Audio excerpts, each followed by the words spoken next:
Hello everyone. तो यार कल हम लोगों ने principles of inheritance and variation half chapter कर लिया था, तो आज इस चैप्टर को हम खत्म करेंगे। इसके बाद मैं आपको मॉलिक्यूलर बेसिस, जो इससे भी ज्यादा रिक्वेस्टेड टॉपिक है और इससे ज्यादा थोड़ा कॉम्प्लेक्स है, वो करवाऊंगा। सो मेक श्योर आप इस वीडियो को बिल्कुल एंड तक देखें। चैनल को अब तक सब्सक्राइब नहीं किया तो प्लीज कर लो यार। एंड मैं आप लोगों के लिए और भी काफी सारी वीडियोस लेके आ रहा हूँ। तो स्टार्ट करते हैं हम principles of inheritance and variation, जो सेकंड चैप्टर का सॉरी फर्स्ट चैप्टर का हमारा सेकंड पार्ट है। तो कल हम लोगों ने लिंकेज एंड रिकॉम्बिनेशन कर लिया था। आज हम स्टार्ट करेंगे पॉलीजेनिक इनहेरिटेंस से। तो वर्ड को अगर आप ब्रेक करोगे, पॉली मल्टीपल, जेनिक जीन, तो ऐसी इनहेरिटेंस पैटर्न जो एक से ज्यादा जीन पे डिपेंड करती है।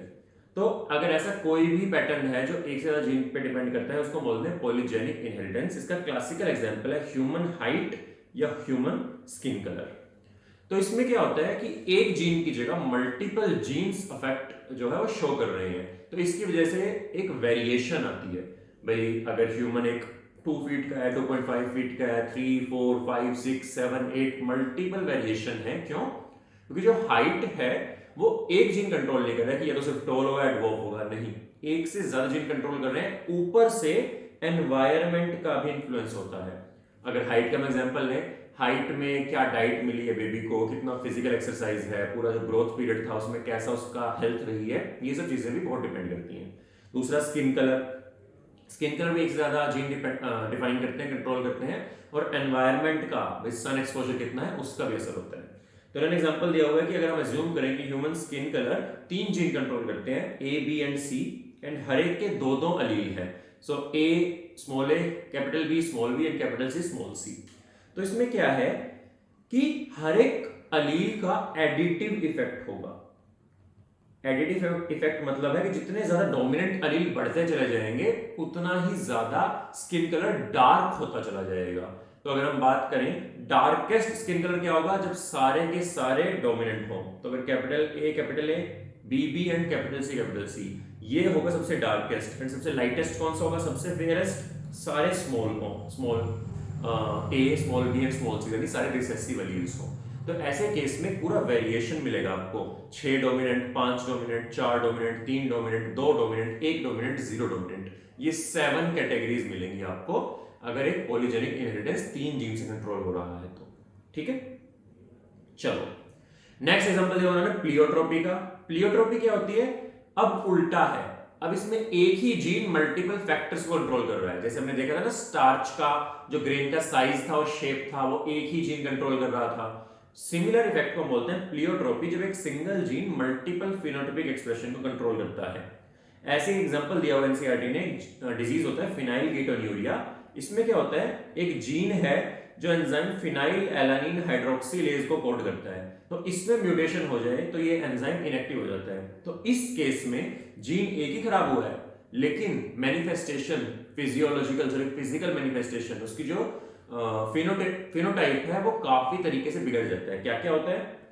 मेंटल रिटार्डेशन भी होगी, स्किन पिगमेंटेशन भी कम हो जाएगी, हेयर पिगमेंटेशन भी कम हो जाएगी। तो एक सिंगल जीन ने इतने सारे आपके फिनोटाइपिक एक्सप्रेशन को कंट्रोल किया हुआ है। तो this is example of pleiotropism. Next topic है सेक्स डिटर्मिनेशन का, कि सेक्स कैसे डिटरमाइन होता है कि मेल है या फीमेल है। तो इसमें आपको एक का याद रखना है, हैंकिंग एक साइंटिस्ट थे, उन्होंने ऑब्जर्व किया कि जब स्पर्मेटोजेनेसिस होता है, मतलब स्पर्म की फॉर्मेशन होती है, तब सिर्फ 50% स्पर्म में ही एक स्पेसिफिक स्ट्रक्चर आता है जिसको उन्होंने नाम दे दिया एक्स बॉडी। 50% में एक्स बॉडी होगी, 50% में नहीं होगी। बाद में हमें पता चला कि ये जो एक्स बॉडी है ये एक्चुअली एक क्रोमोसोम है। तो उनका ऑनर रखने के लिए हमने एक्स बॉडी को एक्स क्रोमोसोम बोलना शुरू कर दिया। तो बाद में पता चला कि सारे के सारे जो एग्स हैं उनमें तो एक्स क्रोमोसोम होगा, बट सिर्फ और सिर्फ 50% में ही, 50% स्पर्म्स में एक्स क्रोमोसोम होगा, 50% में नहीं होगा। तो अब अगर ऐसा स्पर्म जिसके पास एक्स क्रोमोसोम है वो जाके एग को फर्टिलाइज कर दे, तो जाइगोट के पास 2 एक्स क्रोमोसोम हो जाएंगे, ये बन जाएगा फीमेल। लेकिन अगर ऐसा स्पर्म जिसके पास एक्स क्रोमोसोम नहीं है वो जाके फर्टिलाइज कर दे एग को, तो सिर्फ 1 एक्स क्रोमोसोम होगा। ऐसा जो इंडिविजुअल होगा वो होगा मेल। ध्यान देने वाली चीज है कि ऐसे स्पीशीज के केस में मेल और फीमेल में क्रोमोसोम का नंबर अलग अलग है। फीमेल्स के पास एक एक्स्ट्रा क्रोमोसोम है एज कंपेयर टू मेल्स। ठीक है, ध्यान रखना इसका। तो ये कुछ इंसेक्ट्स की बात थी। इसके अलावा काफी सारे इंसेक्ट्स और जो मैक्सिमल मैमल्स होते हैं, मैक्सिमम मैमल्स, उनमें एक अलग तरीके का सेक्स डिटरमिनेशन होता है, इंक्लूडिंग ह्यूमंस, जिसको हम बोलते हैं एक्स वाई टाइप। इसमें क्या होता है, मेल के पास 2 सेक्स क्रोमोसोम होते हैं। तो जब ये मियोसिस के टाइम पे डिवाइड करेगा, 50% के पास एक्स चला जाएगा, 50% के पास वाई चला जाएगा। अब ये एक्स क्रोमोसोम जगह फर्टिलाइज कर देगा को फीमेल हो जाएगा, ये क्रोमोसोम फर्टिलाइज कर दे मेल हो जाएगा। तो इस केस में नंबर ऑफ क्रोमोसोम सेम है पर टाइप ऑफ क्रोमोसोम अलग अलग है। एक क्वेश्चन आप लोगों के लिए, नंबर ऑफ जीन्स किस में ज्यादा होंगे, एक ह्यूमन मेल में या ह्यूमन फीमेल में? आंसर करो कमेंट बॉक्स में और रीजन बताना कि नंबर ऑफ जीन्स, ध्यान से नंबर ऑफ जीन्स पूछ रहा हूं, नंबर ऑफ जीन्स किस में ज्यादा होंगे, मेल में या फीमेल में? इन दोनों ही केस में चाहे XO टाइप सेक्स डिटरमिनेशन था चाहे XY था, हेट्रोगैमेटी कौन शो कर रहा था, मतलब दोनों क्रोमोसोम अलग किसके थे, मेल के थे। फर्स्ट केस में एक ही क्रोमोसोम था, दूसरे केस में 2 थे पर दोनों अलग अलग थे, तो इसको बोलते हैं मेल हेट्रोगैमेटी। बट कुछ और स्पीशीज होती हैं जहां पे फीमेल हेट्रोगैमेटी होती है, मतलब मेल के पास दोनों सेम क्रोमोसोम होते हैं, फीमेल के पास दोनों अलग होते हैं, तो उसको हम बोलते हैं ZW type of sex determination. तो इस केस में फीमेल जो होती है वो हेट्रोगैमस है, मेल होमोगैमस है। तो male is ZZ, female is ZW। तो ये होता है क्लासिकली आपका चिकन में। तो अगर आप चिकन या फाउल की बात करो उसमें मेल होमोगैमेटी है, फीमेल हेट्रोगैमेटी है। लेकिन अगर आप इंसेक्ट्स लाइक ड्रोसोफिला की बात करो या ह्यूमंस की बात करो वहां पे मेल हेट्रोगैमेटी है। तो ह्यूमंस का मैंने आपको बता दिया क्या है। ह्यूमंस में सेक्स डिटरमिनेशन कौन करता है, स्पर्म करता है। तो मतलब मेल्स के ऊपर डिपेंडेंट है कि प्रोजनी मेल होगी या फीमेल होगी, फीमेल का इसमें कोई रोल नहीं है। अब बात आती है हनी बी, एक स्पेशल केस है। सेक्स डिटरमिनेशन इन हनी बी में क्या होता है, वहां पे इंडिविजुअल कितने क्रोमोसोम का सेट मिला है उसके बेस पे आपका जो सेक्स है वो डिटरमाइन होता है। तो अगर जो एग है अगर वो फर्टिलाइज कर दे, स्पर्म आके एग को फर्टिलाइज कर दे, तो मतलब 2n बन जाएगी कंडीशन, है ना। n एक हैप्लॉइड कंटेंट इसके पास है, एक हैप्लॉइड कंटेंट इसके पास है। तो अगर ऐसा जो इंडिविजुअल वो फीमेल बनता है तो फीमेल इज डिप्लॉयड, तो या तो वो क्वीन होगी या वर्कर होगी। तो इस केस में डिप्लॉयड है फीमेल। लेकिन अगर एग, अनफर्टिलाइज्ड एग अपने आप एक जाइगोट बना दे तो वहां पे जो इंडिविजुअल है वो होगा हैप्लॉइड, और ऐसा इंडिविजुअल बनता है मेल, जिसको हम ड्रोन बोल देते हैं। अच्छा, इस फिनोमिना को हम बोलते हैं पार्थेनोजेनेसिस। पार्थेनोजेनेसिस मतलब रिप्रोडक्शन के लिए मेल की जरूरत ही नहीं है, एग अपने आप कन्वर्ट हो जाएगा एक नए इंडिविजुअल में। इस तरीके को हम बोलते हैं हैप्लोडिप्लॉयड सेक्स डिटरमिनेशन। अच्छा, एनसीईआरटी में एक लाइन लिखी हुई है कि मेल्स, इस केस में males would not have father and ना ही उनके सन होंगे, बट उनका ग्रैंडफादर होगा और ग्रैंडसन भी हो सकते हैं। कैसे पॉसिबल है ये? तो अगर हम केस देखें कि अगर एक मेल ने आके एक फीमेल के साथ क्या कहते हैं कॉपुलेशन की, तो जो जाइगोट बनेगा, क्योंकि फर्टिलाइजेशन हुई है, क्या बनेगा, फीमेल बनेगा। अब ये फीमेल अगर कॉपुलेशन नहीं कर रही है, इसके जो एग है वो सीधा मेल बना दे रहे हैं। अब देखो इस मेल का क्या कोई फादर है? नहीं, फादर नहीं, सिर्फ मदर से आया है। पर क्या इसका ग्रैंडफादर है? यस, नाना जी है ना इसके, इसकी मदर का तो फादर था। सिमिलरली इस मेल का क्या कोई सन है? नहीं, पर इसकी बेटी का बेटा तो है, तो ग्रैंडसन तो है। तो ये है इसका मतलब कि मेल्स का फादर नहीं हो सकता, सन नहीं हो सकता, पर ग्रैंडसन हो सकता है, ग्रैंडफादर हो सकता है। एक और चीज जो बहुत ध्यान देनी है कि इस केस में मेल्स जो स्पर्म प्रोडक्शन करेंगे वो माइटोसिस के थ्रू करेंगे, मियोसिस के थ्रू नहीं। तो अगर क्वेश्चन आ जाए does gametogenesis always take place through meiosis, answer is no. In case of honey bee male sex gamete is formed via mitosis. ठीक है, याद रखना है। चलो नेक्स्ट टॉपिक है म्यूटेशन। म्यूटेशन क्या होता है? सिंपल सरल शब्दों में डीएनए सीक्वेंस किसी भी वजह से चेंज हो जाए उसको म्यूटेशन बोलते हैं। अब कुछ भी हो सकता है म्यूटेशन में, सिर्फ एक बेस चेंज हो रहा है, या एक सीक्वेंस आके कॉपी पेस्ट हो जा रही है, या सीक्वेंस डिलीट हो जा रही है, या फिर क्रोमोसोम में कुछ चेंज हो जा रहा है, ये सब म्यूटेशन है। अब म्यूटेशन अगर तो किसी ऐसे रीजन में हो रही है डीएनए के जो किसी जीन को कंट्रोल करता है या किसी फिनोटाइप को कंट्रोल करता है, तो उस केस में म्यूटेशन हो सकता है, फिनोटाइप को ही बदल दे। पर कई बार होता है कि डीएनए का मैक्सिमम जो पोर्शन है वो किसी चीज के लिए कोड नहीं करता है, वहां पे कोई जीन ही नहीं है, वहां पे म्यूटेशन हो जाए कोई फर्क ही नहीं पड़ेगा। तो उसको बोलते हैं साइलेंट म्यूटेशन। तो म्यूटेशन ही बहुत सारे तरीकों की होती है।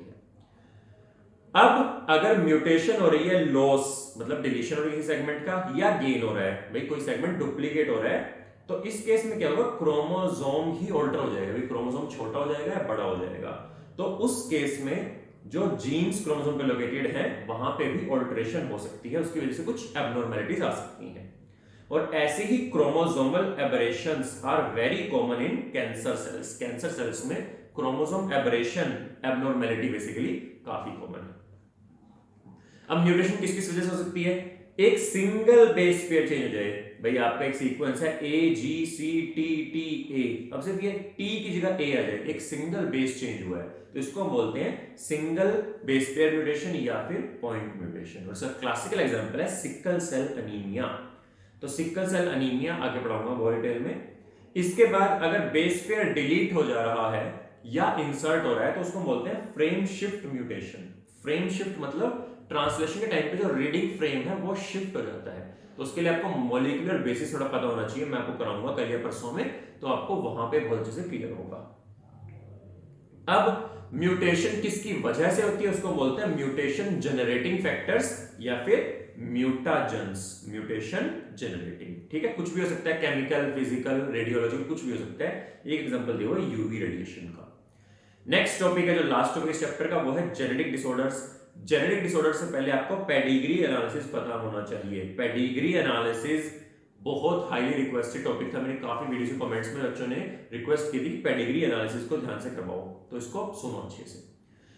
तो पेडिग्री एनालिसिस में क्या होता है, आपको पेडिग्री एनालिसिस करनी क्यों है, याद करो मेंडल ने क्या किया था, कंट्रोल्ड प्रोसेस किए थे पी प्लांट में, कि टोल को ड्वार्फ के साथ कराया, येलो ग्रीन के साथ कराया। क्या ऐसे कंट्रोल्ड प्रोसेस आप ह्यूमंस में कर सकते हो? नहीं कर सकते हो। ह्यूमंस में मेटिंग आप कंट्रोल नहीं कर सकते कि हाँ ये इसके साथ मेटिंग होगी, इसकी इसके साथ होगी, नहीं। Such experiments can not be performed on humans. तो अगर आपको कोई जेनेटिक कैरेक्टर को स्टडी करना है तो आप ह्यूमंस के केस में पेडिग्री एनालिसिस करते हो, मतलब आप जनरेशनल चार्ट बनाते हो ये देखने के लिए कि जो डिजीज इस फैमिली में है वो कहां से आया और किस किस को उसने अफेक्ट किया है। क्या उसका इनहेरिटेंस पैटर्न हो सकता है कि वो डोमिनेंट डिजीज है या रिसेसिव डिजीज है या सेक्स लिंक्ड डिजीज है, तो ये सब स्टडी करने के लिए हम पेडिग्री एनालिसिस करते हैं। तो पेडिग्री एनालिसिस के लिए आपको कुछ सिंबल्स पता होने चाहिए। तो एनसीईआरटी बोलती है अगर ये स्क्वायर है तो मेल है, ये फीमेल है, ये सेक्स अनस्पेसिफाइड है। अफेक्टेड इंडिविजुअल को या तो हम कलर कर देते हैं या फिर ऐसे एरो लगा देते हैं। मेटिंग अगर शो करनी है तो हम सिंगल लाइन लगाते हैं। और कंसेंगुइनियस मेटिंग शो करनी है, मतलब मेटिंग बिटवीन रिलेटिव्स, जैसे कजन्स के बीच में या अंकल आंट्स के बीच में मेटिंग होती है, तो उसके लिए हम डबल लगाते हैं। बच्चे दिखाने के लिए मेटिंग के नीचे ऐसे हम चाइल्ड चिल्ड्रन दिखाते हैं, और लेफ्ट टू राइट में आप बर्थिंग ऑर्डर में लगाओगे, मतलब सबसे बड़ा बच्चा लेफ्ट में, फिर सेकंड राइट में, फिर अगर थर्ड हो रहा है वो और राइट में, इस तरीके से आप लेफ्ट टू राइट ऑर्डर में लिखोगे। एंड अगर बच्चा अफेक्टेड है तो उसको कलर कर दो या फिर एरो लगा दो। और अगर आपको ऐसा है कि किसी कपल के 6 बच्चे थे, पहले 5 अनअफेक्टेड, उनको डिजीज नहीं था, तो आपको उनसे कोई मतलब नहीं है, तो आप उन 5 को सिर्फ ऐसे बना के 5 लिख दो, और छठा अगर डिजीज है उसको स्पेसिफाई करो अलग से। ये कुछ सिंबल्स पता होने चाहिए, ठीक है। तो जेनेटिक डिसऑर्डर्स क्या होते हैं, बेसिकली यार एक चीज आपको समझनी होगी कि आपके अंदर कोई भी फीचर है, डजंट मैटर कुछ भी है, कितनी हाइट है, क्या कलर है, कैसे दिखते हो, कैसा सोचते हो, कितना आईक्यू है, कितना ब्रेन है, कितना क्या आई कलर है, सब चीजें आपके जीन्स कंट्रोल कर रही है। जीन क्या होते हैं, डीएनए की वो सीक्वेंस जो किसी भी चीज को कोड करे। तो अब आप खुद इमेजिन कर सकते हो अगर इस जीन में कोई भी चेंज आ जाए, हो सकता है कि कोई डिजीज हो जाए। एक जीन किसी एंजाइम को कंट्रोल कर रहा था और उसमें म्यूटेशन आ गई, वो एंजाइम खराब हो गया, तो बच्चे को डिजीज होगा ना। तो ऐसे डिजीज को बोलते हैं जेनेटिक डिसऑर्डर्स, और ये एक से दूसरी जनरेशन में स्प्रेड करते हैं। क्यों? रिप्रोडक्शन की वजह से। तो इसको हमने 2 क्लास में डिवाइड किया हुआ है, मेंडेलियन डिसऑर्डर्स और क्रोमोसोमल डिसऑर्डर्स। सो मेंडेलियन डिसऑर्डर होते हैं जीन के डिसऑर्डर, मतलब एक सिंगल जीन में कोई चेंज आ रहा है, पूरा क्रोमोसोम खराब नहीं हुआ है। क्रोमोसोम पे अगर 100 जीन है, 100 में से किसी एक जीन में खराबी है, वो है मेंडेलियन डिसऑर्डर। दूसरा होता है क्रोमोसोमल डिसऑर्डर, क्रोमोसोम का नंबर में कुछ फर्क आ गया, डबल हो गए या डिलीट हो गए, वो होते हैं क्रोमोसोमल डिसऑर्डर। मेंडेलियन डिसऑर्डर क्यों बोलते हैं इनको? क्योंकि जब मेंडल ने रूल्स बताए थे ना कि 3:1 होगा फेनोटाइपिक रेशियो, 1:2:1 जीनोटाइपिक रेशियो, और डाइहाइब्रिड क्रॉस के जो जो सब इंडिपेंडेंट असॉर्टमेंट सारे रूल्स थे, वो सारे यहाँ अप्लाई करते हैं, सब एप्लीकेबल हैं, इसलिए हम डिसऑर्डर्स को बोलते हैं मेंडेलियन डिसऑर्डर्स। इन डिसऑर्डर्स में कुछ एग्जांपल एनसीईआरटी ने दिए हुए हैं, जैसे कि haemophilia, cystic fibrosis, sickle cell anaemia, colour blindness, phenylketonuria and thalassaemia. अब ये डिसऑर्डर हो सकते हैं डोमिनेंट या रिसेसिव। कहने का मतलब अगर दो सेट हैं एक जीन के अलील्स के, अब अगर उनमें से एक मॉडिफाइड अलील है और मॉडिफाइड अलील एक ही हुआ, उससे डिजीज हो गया, मतलब दूसरा अलील चाहे नॉर्मल हो डजंट मैटर, तो क्या मतलब है कि modified allele is dominant over normal allele, ऐसा डिजीज होगा डोमिनेंट डिजीज। पर अगर दोनों अलील्स ही मॉडिफाइड होने चाहिए उसके बाद ही डिजीज होगा, ऐसा कैसे होता है रिसेसिव डिजीज। तो इसको हम डिफरेंशिएट कर सकते हैं on the basis of pedigree analysis. अब क्वेश्चन आता है कि एक पेडिग्री एनालिसिस दे दिया जाएगा और आपसे पूछेंगे कि कौन सा इनहेरिटेंस पैटर्न शो कर रहा है, तो आपको पेडिग्री चार्ट को स्टडी करना आना चाहिए। तो अगर हम बात करते हैं सिंपल, अगर मैं पेडिग्री चार्ट आपको दिखाऊं फर्स्ट वाला, तो फर्स्ट केस में देखो एक कपल है जिसमें जो फीमेल है वो अफेक्टेड है। सो कलर चेंज कर लिया हमने रेड पे जिससे दिख जाए आराम से, जो फीमेल है वो अफेक्टेड है, मेल नॉर्मल है। अब इनकी मेटिंग हुई, फर्स्ट जो डॉटर हुई नॉर्मल है, सेकंड डिजीज्ड है, थर्ड नॉर्मल है, फोर्थ डिजीज्ड है। इनकी मेटिंग हुई और इसकी मेटिंग हुई, इसकी भी एक नॉर्मल के साथ, इसकी भी एक नॉर्मल के साथ। ये नॉर्मल था, ये नॉर्मल था, किसी भी बच्चे में डिजीज नहीं आया। लेकिन यहां पे ये अब नॉर्मल थी पर ये नॉर्मल था, स्टिल एक बच्चे में डिजीज आ गया है। आप देखो 3 जनरेशन दिखाई जा रही है, 1, 2 एंड 3। तीनों जनरेशन में कोई भी जनरेशन में स्किपिंग नहीं हुई है, मतलब ऐसा कभी नहीं हुआ कि कोई एक जनरेशन स्किप हो गई हो। भाई जनरेशन में डिजीज नहीं आया, उससे ऊपर वाली में था, उससे नीचे वाली में था, ऐसा नहीं होगा। तो एक कैरेक्टरिस्टिक फीचर है। तो अगर जनरेशन स्किप हो रही है मतलब ऊपर वाली जनरेशन में भी डिजीज है, नीचे वाली में भी डिजीज है, बीच वाली में नहीं है, ऐसा डिजीज कभी डोमिनेट नहीं हो सकता, वो हमेशा रिसेसिव होगा। पर अगर जनरेशन स्किप नहीं हो रही है, इसका मतलब ये नहीं है कि डिजीज हमेशा डोमिनेंट होगा, नहीं, वो डोमिनेंट भी हो सकता है, वो रिसेसिव भी हो सकता है। तो बहुत लोग गलत सोचते हैं कि जनरेशन स्किप नहीं हुई है तो मतलब डोमिनेंट है। डोमिनेंट होने के चांसेस ज्यादा हैं, पर डिजीज रिसेसिव भी हो सकता है। पर हाँ, अगर स्किप हो गई तो कभी डोमिनेंट नहीं हो सकता। तो अगर हम इस केस को देखें, फर्स्ट केस को आप देखो, फर्स्ट केस में हम कैसे बनाते हैं, इसको हम अलग अलग टाइप से लिख के देख लेते हैं कि अगर डोमिनेंट डिजीज होता है ना, अगर ऑटोसोमल डोमिनेंट डिजीज है। अब ऑटोसोमल का क्या मतलब होता है, तो जो 23 सेट्स ऑफ क्रोमोसोम है, 23 में से जो फर्स्ट 22 क्रोमोसोम्स है जो सेम होते हैं मेल और फीमेल में, उनको हम बोलते हैं ऑटोसोम्स। और जो एक सेट है, लास्ट सेट है, जो अलग होता है, एक्स मेल में, फीमेल में, एक्स वाई मेल में, इसको बोलते हैं एलोसोम या सेक्स क्रोमोसोम। तो ऐसा डिजीज जो ऑटोसोम्स जो है, मतलब पहले 22 क्रोमोसोम पे डिपेंड करता है, उनमें से किसी एक जीन पे है, तो उसको बोलते हैं ऑटोसोमल डिजीज। अब वो हो सकता है डोमिनेंट या हो सकता है रिसेसिव। तो ऐसे डिजीजेस को स्टडी करने के लिए हम ए अल्फाबेट यूज कर लेते हैं, ए फॉर ऑटोसोमल। तो अगर डिजीज ऑटोसोमल डोमिनेंट है तो उस केस में, ऑटोसोमल डोमिनेंट केस में, चाहे होमोजाइगस डोमिनेंट हो चाहे हेटेरोजाइगस डोमिनेंट हो, ये दोनों ही होंगे डिजीज्ड। लेकिन जो बिल्कुल होमोजाइगस रिसेसिव होगा वो होगा नॉर्मल। ठीक है।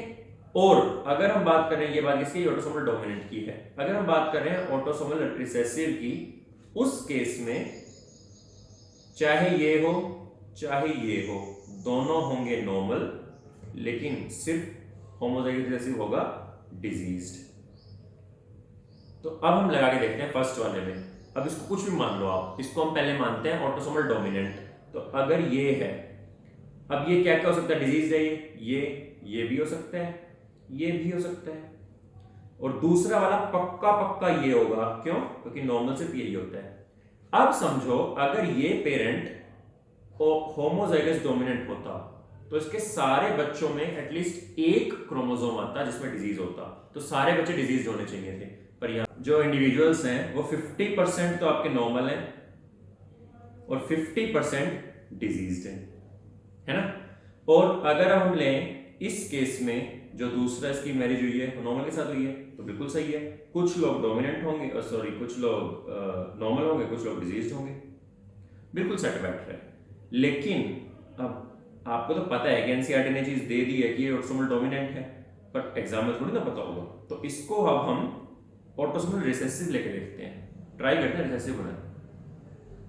ठीक है, रिसेसिव के केस में जो डिजीज है वो होगा होमोजाइगस रिसेसिव, और जो नॉर्मल है वो या तो ये होगा या ये होगा, क्योंकि हमें पता है कि ये जो होता है वो होता है नॉर्मल और जो दूसरा है ये होता है डिजीज।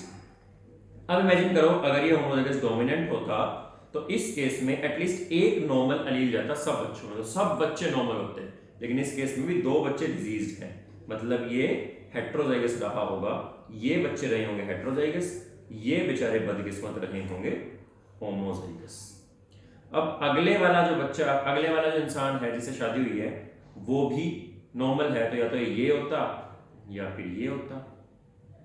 अब देखो अगर ये होता तो सेम केस, एक बच्चा डिजीज ना होता, ये होता तो ठीक है, कुछ बच्चे डिजीज हो सकते हैं, कुछ बच्चे नॉर्मल हो सकते हैं।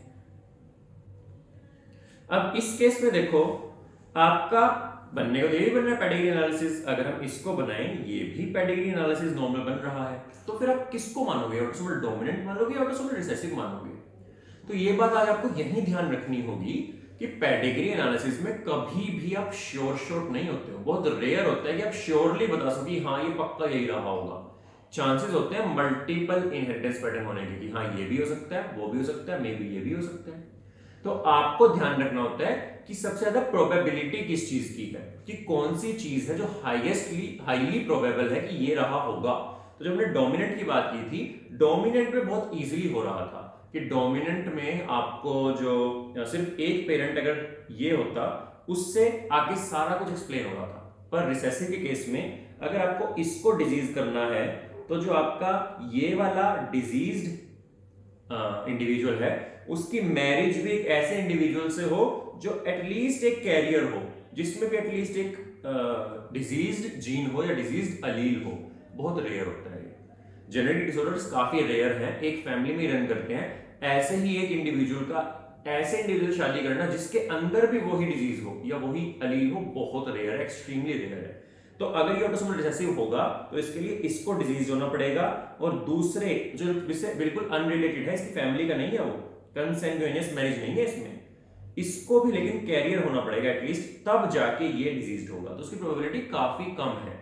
लेकिन डोमिनेंट के लिए कोई ऐसी रिक्वायरमेंट नहीं, डोमिनेंट के लिए सिर्फ एक पेरेंट अगर डोमिनेंट है तो ये भी डिजीज हो सकता है, ये भी हो सकता है, ये भी हो सकता है, ये काफी कॉमन है। तो इसीलिए आप इसको ऑटोसोमल डोमिनेंट चूज करके आओगे, ना कि रिसेसिव। तो ये चीज आई गेस आपको क्लियर हो गई होगी कि कभी भी एक चीज 100% श्योर होना काफी मुश्किल होता है, तो हमें देखना होता है सबसे ज्यादा चांसेस किस चीज के हैं। तो ऑब्वियसली बात है एग्जाम में आप ऐसा तो नहीं कर सकते हो, आपको इतना टाइम तो नहीं है कि आप मल्टीपल पैटर्न इनहेरिटेंस पैटर्न देखो, तो हमारे पास ना कुछ हिंट्स होते हैं देखने के लिए। तो सबसे पहले तो देखो कि क्या जनरेशन स्किपिंग हो रही है। मैं ये ना एक फ्लो चार्ट बना रहा हूं, अगर फ्लो चार्ट का स्क्रीनशॉट लेना, स्क्रीनशॉट ले लेना, बहुत इंपॉर्टेंट है। अगर जनरेशन स्किपिंग हो रही है, यस या नो, एक ही होगा। यस, डिजीज पक्का रिसेसिव होगा, डिजीज कभी भी डोमिनेंट नहीं हो सकता है। जनरेशन स्किपिंग नहीं हो रही है, डिजीज के डोमिनेंट होने के चांसेस ज्यादा हैं एज कंपेयर टू रिसेसिव होने के। अब आपने देखना अगला, ये ऑटोसोमल है या एक्स लिंक्ड है। भाई ये ऑटोसोम से हो रहा है या फिर एक्स क्रोमोसोम से हो रहा है। तो अब आप देखो नेक्स्ट आपने देखना है, क्या देखना है, आपने देखना है कि क्या मेल और फीमेल इक्वली अफेक्टेड है या फिर मेल बहुत ज्यादा अफेक्टेड है फीमेल से, या फिर एक केस हो सकता है कि सिर्फ और सिर्फ मेल अफेक्टेड है, फीमेल है ही नहीं। इस केस में क्या क्या हो सकता है, फर्स्ट केस में अगर मेल और फीमेल इक्वली अफेक्टेड है, ये पॉइंट करता है डिजीज होगा ऑटोसोमल। जरूरी नहीं है कि बिल्कुल इक्वल हो सकता है कि 3 मेल 2 फीमेल, वो भी आपको पॉइंट कर रहा है ऑटोसोमल की तरफ। लेकिन अगर क्लासिकली आपको दिखाया जा रहा है कि सिर्फ और सिर्फ मेल्स अफेक्टेड है या मेल्स बहुत ज्यादा अफेक्टेड है, फीमेल अगर थोड़ी बहुत अफेक्टेड दिखा रखी है, ये डिजीज होगा एक्स लिंक्ड। और अगर ऐसा होगा कि पूरे पेडिग्री चार्ट में एक भी फीमेल अफेक्टेड नहीं है, लेकिन सारे मेल्स अफेक्टेड हैं भाई, जो फादर है उसके सारे सन अफेक्टेड हैं, जो सन है उनके सारे सन अफेक्टेड हैं, ऐसा होता है वाई लिंक्ड, कि जो वाई जीन में कोई बीमारी है और वाई एक क्रोमोसोम किसमें जाता है, सिर्फ मेल्स में जाता है और सारे मेल्स में जाता है, तो वो होगा वाई लिंक की सारे के सारे मेल्स अफेक्टेड है, एक भी एक्स अफेक्टेड नहीं है। तो ये एक फ्लो चार्ट है रिसेसिव के लिए। डोमिनेंट के केस में आपको सेम चीज देखनी है, अगर इक्वल प्रोबेबिलिटी है मेल और फीमेल की होगा ऑटोसोमल डोमिनेंट, अगर मेल्स ज्यादा है फीमेल्स काफी कम है होगा ऑटोसोमल रिसेसिव। क्लियर? सॉरी, अगर मेल्स ज्यादा है फीमेल्स कम है तो होगा x linked dominant, x linked dominant होगा वो। जनरेशन स्किपिंग किसको बोलते हैं? एक मिनट ना, वीडियो में कुछ बना रहा हूं वो मुझे बताना क्या है जनरेशन स्किपिंग है। मैंने बनाया कि ये मेल अफेक्टेड है, 3 बच्चे हुए, 3 में से ये अफेक्टेड है, इसका बच्चा हुआ और आगे दोनों बच्चे नॉर्मल है। Is this generation skipping? Video pause करो, बताओ यस और नो। अगर आपने आंसर किया यस, नहीं, ये जनरेशन स्किपिंग नहीं है। जनरेशन स्किपिंग होने के लिए स्किप का मतलब है एक को छोड़ के अगला, तो जनरेशन के ऊपर भी डिजीज हो, जनरेशन के नीचे भी डिजीज हो।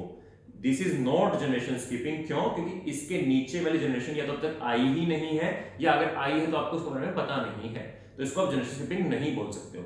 हाँ, अगर इस जनरेशन में किसी को ना होता, इसमें भी होता, इसमें भी होता, उसको हम जनरेशन स्किपिंग बोलते हैं। ठीक है, तो ध्यान रखना जनरेशन स्किपिंग क्या है, बहुत क्लियर वर्ड है, ऐसे ही लूज अराउंडली थ्रो नहीं करना है। चलो, तो आई गेस आपका जो पेडिग्री एनालिसिस अब क्लियर हो गया होगा। दूसरा एग्जांपल दिया हुआ एनसीईआरटी ने ऑटोसोमल रिसेसिव का। ऑटोसोमल रिसेसिव में देखो ये है जनरेशन स्किपिंग। क्यों? क्योंकि इस जनरेशन में डिजीज नहीं है, पर इससे नेक्स्ट वाली में आ गया। अब इससे ऊपर वाली में रहा होगा, मे भी ना भी रहा हो, वैसे रहा ही होगा, पर एटलीस्ट एक जनरेशन स्किप तो ये उसके बाद आया है डिजीज, दोबारा प्रकट हुआ है डिजीज, दोबारा से आ गया एक जनरेशन स्किप करके। ये कभी भी डोमिनेंट नहीं हो सकता, हमेशा रिसेसिव होगा। अब देखो 2 मेल अफेक्टेड है, 1 फीमेल अफेक्टेड है, तो इसके बहुत हाई चांसेस है कि ये ऑटोसोमल होगा। अगर एग्जामिनर को एक्स लिंक पूछना होता, वो सिर्फ और सिर्फ मेल्स दिखाता या फिर 10 मेल दिखा के 1 फीमेल दिखाता। ठीक है, तो ये क्योंकि लगभग कंपेरेबल है, 2 और 1 है, तो ये ऑटोसोमल है। एग्जांपल सिकल सेल एनीमिया, और ऑटोसोमल डोमिनेंट का एग्जांपल है मायोटोनिक डिस्ट्रोफी। फिर है colour blindness example. Colour blindness होता है सेक्स लिंक्ड रिसेसिव। अब सेक्स लिंक्ड क्या होता है? सेक्स लिंक्ड का मतलब होता है एक्स लिंक्ड। ठीक है, वैसे तो सेक्स लिंक्ड किसको बोल सकते हैं? एक्स को भी, वाई को भी, पर सेक्स लिंक्ड हम क्लासिकली बोलते हैं एक्स लिंक्ड को। तो colour blindness is a x linked disorder जिसमें रेड और ग्रीन इनमें से कोई एक कौन डिसफंक्शन होता है, तो जो अफेक्टेड इंडिविजुअल है वो रेड और ग्रीन कलर में डिस्क्रिमिनेट नहीं कर सकता। तो अब इसमें क्या है, क्योंकि ये एक्स लिंक्ड है तो ये बहुत ज्यादा मेल्स को अफेक्ट करता है, बहुत कम फीमेल्स को, क्योंकि एक्स लिंक्ड रिसेसिव है। तो फीमेल के पास अगर एक भी नॉर्मल क्रोमोसोम होगा, फीमेल नॉर्मल होगी, पर क्योंकि मेल के पास एक ही एक्स क्रोमोसोम है, अगर वही डिजीज हो गया तो वो डिजीज हो जाएगा। तो around 8% males are affected and only 0.4% are unaffected. तो इस केस में एक वर्ड आता है कैरियर। कैरियर होता है डिजीज खुद नहीं है, लेकिन एक क्रोमोसोम ऐसा है, एक अलील ऐसा है जो डिजीज है। तो ये हमेशा सिर्फ रिसेसिव के लिए होता है, कभी भी डोमिनेंट कैरियर नहीं होता है, रिसेसिव कैरियर होता है। मतलब उसके पास एक सेट है खराब, एक सेट है अच्छा, उसको खुद डिजीज नहीं हो रहा है, पर चांसेस है कि वो अगली जनरेशन में डिजीज कर सकता है। तो अगर कोई कैरियर मदर है, अब एक्स को ना एक्स एक्स या एक्स वाई से ही डिनोट करते हैं इसका पेडिग्री में आते हुए। डिजीज्ड जो एक्स क्रोमोसोम उसके ऊपर हम डैश लगा देते हैं, तो कैरियर मदर क्या होगी? X dash x. अगर ये एक इंसान से शादी कर रही है, एक मेल से शादी कर रही है, तो इसके जो 50% सन्स होंगे उनमें ये एक्स क्रोमोसोम जाने की चांसेस हैं, 50% में ये जाने की चांसेस हैं। इंडिपेंडेंट असॉर्टमेंट है ना, तो इसके 50% में डिजीज होगा, 50% में नहीं होगा। क्या इसके किसी डॉक्टर में डिजीज होगा? कमेंट करके बताना, क्या ऐसे इंडिविजुअल में डॉटर में डिजीज होगा? और अगर डॉटर में डिजीज होना है तो उसके लिए कोई एक शर्त होनी चाहिए, एक आपके पास कोई वो होना चाहिए, कंडीशन होनी चाहिए। क्या कंडीशन है वो, अगर आपको डॉटर डिजीज करानी है तो? चलो ठीक है, नेक्स्ट डिजीज है हीमोफीलिया। हीमोफीलिया भी सेक्स लिंक्ड रिसेसिव है, तो ऑब्वियसली ये भी फीमेल से बहुत कम होता है, मेल से बहुत ज्यादा होता है। इसको हम रॉयल डिजीज ही बोलते हैं। इसमें क्या होता है हीमोफीलिया में, जो आपका प्रोटीन का जो क्लोटिंग कैस्केड था ना, क्लोटिंग फैक्टर्स पढ़े थे आपने 11th में, मैं पढ़ाऊंगा आपको अभी 2-3 दिनों के बाद मैं आपको सर्कुलेशन पढ़ाऊंगा अच्छे से। तो उसमें ना कुछ गड़बड़ हो जाती है, तो ब्लीडिंग लगातार चलती रहती है अगर कोई कट लग जाए तो। अब ये होता है कैरियर मदर से सन्स में। क्यों? क्योंकि X डैश X है फीमेल, तो वो खुद नॉर्मल है, वो कैरियर है, पर अगर वो किसी इंसान से शादी कर रही है तो 50% जो सन्स हैं वो हीमोफिलिक हो सकते हैं। किसी लड़की के लिए, एक फीमेल के लिए हीमोफिलिक होना बहुत रेयर चीज है। क्यों? क्योंकि एक तो उसकी मदर को कैरियर होना पड़ेगा और उसके फादर को डिजीज होना पड़ेगा, और ये जो हीमोफिलिया है ये इनकम्पैटिबल विद लॉन्ग लाइफ है। मतलब जो अफेक्टेड इंडिविजुअल होते हैं वो बहुत लंबा नहीं जीते हैं। तो ऐसा कोई बॉय है जो डिजीज्ड है, वो मैनहुड तक पहुंचने से पहले ही उसकी डेथ होने की चांसेस बहुत हाई होते हैं। तो एक ऐसे इंसान को फादर बनना बहुत रेयर है। क्यों? क्योंकि वो इस एज तक पहुंच ही नहीं पाएगा। जब वो फादर ही नहीं बनेगा तो डॉटर डिजीज कैसे होगी? तो इसलिए haemophilia is extremely rare in females. इसको हम रॉयल सीरीज बोलते हैं। क्यों? क्योंकि क्वीन विक्टोरिया थी जो इंग्लैंड की क्वीन, उनकी जो फैमिली थी, उनके पेडिग्री चार्ट में बहुत सारे डिजीज थे लोग, और ये क्योंकि एक कैरियर थी। रॉयल फैमिली में इसको लोग रॉयल डिजीज बोलते हैं। नेक्स्ट एग्जांपल दिया हुआ सिकल सेल एनीमिया का। It is autosomal recessive disease. ये ट्रांसमिट होता है ऑटोसोमल रिसेसिव पैटर्न पे। क्या होता है? एक सिंगल पेयर ऑफ अलील है HbA HbS। A is normal, S is diseased. तो क्या क्या पॉसिबिलिटी है? HbA HbS, HbA HbA and HbS HbS। तो फर्स्ट केस है ये होगा नॉर्मल। जो HbA HbS है ये नॉर्मल होता है, इसको ज्यादा कोई फर्क नहीं पड़ता है। So this individual is apparently unaffected, पर ये कैरियर है, 50% चांस है कि ये आगे बच्चों को डिजीज कर सकता है। और जो HbS HbS है ये डिजीज शो करेगा। इसमें क्या होता है? इसमें जो आपका बीटा ग्लोबिन है, हीमोग्लोबिन में दो चेन्स होती हैं, alpha globin beta globin, alpha chain beta chain. तो बीटा चेन की जो 6th अमीनो एसिड है वो कन्वर्ट हो जाता है, उसमें जो ग्लूटामिक एसिड है उसकी जगह वलीन आ जाता है। तो बीटा ग्लोबिन चेन के 6th पोजीशन पे नॉर्मली ग्लूटामिक एसिड होता है, वहां पे डिजीज के लिए वलीन आ जाता है। कैसे आता है? कि ग्लूटामिक एसिड को कोड करता है GAG कोडॉन, वलीन को कोड करता है GUG।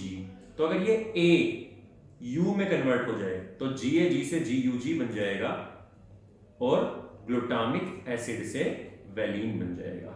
किसका एग्जांपल है? पॉइंट म्यूटेशन का एग्जांपल है। सिर्फ एक अलील, सिर्फ एक जो नाइट्रोजनस बेस है वो कन्वर्ट हुआ, उससे पूरी म्यूटेशन आ गई, इसको बोलते हैं पॉइंट म्यूटेशन।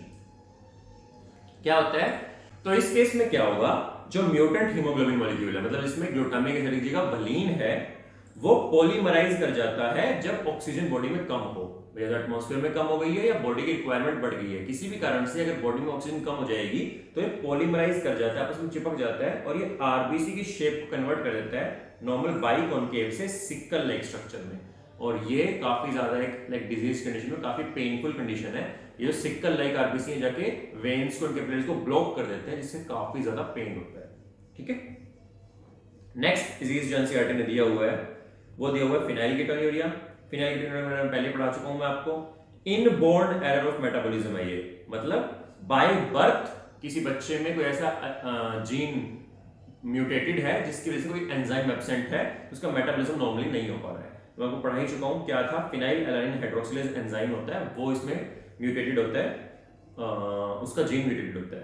तो इस केस में क्या होता है, फिनाइल एलानिन एक्यूमुलेट होने लग जाता है। क्यों? क्योंकि ये टायरोसिन में कन्वर्ट नहीं हो पा रहा है, तो फिनाइल एलानिन बढ़ने लग जाएगा, टायरोसिन कम होने लग जाएगा।